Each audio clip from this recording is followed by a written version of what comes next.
To our part 3 episode on workflow. So to go to workflow, you go to automation and then you click workflow.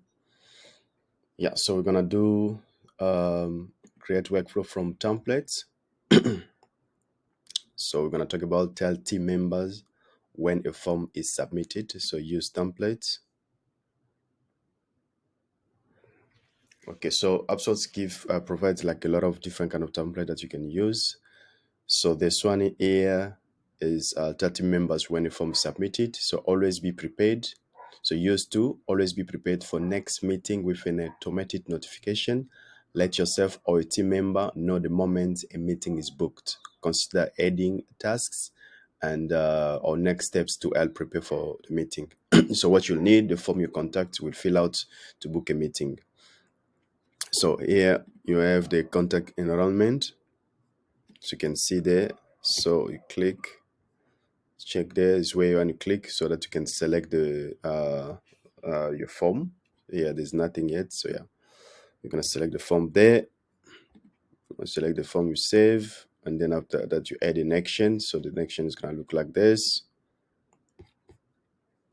And then you have so now you have to see which so this is where, as you can see, send an app notification. That is an action.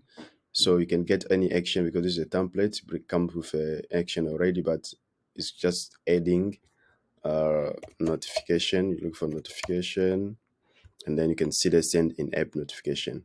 So it's the one that once you do like that. After that, once you search and then you select, that's gonna pop up.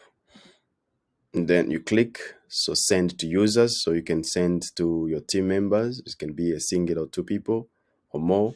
And here can be a group.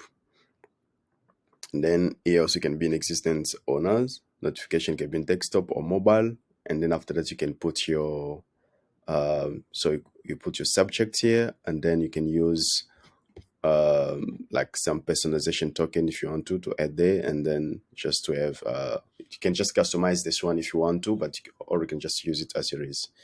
So this is the way of to add ending. So for you to add personalization, the moment you click there, they're giving you already the personalization. So personalization token, so which means that contact that we have in different objects that you can use. So this is the contact from the contact object. So you can use yeah, you can use them in the body of the email. So once you click, you just send, and then you're gonna review your workflow and then you switch on. Great, thank you so much.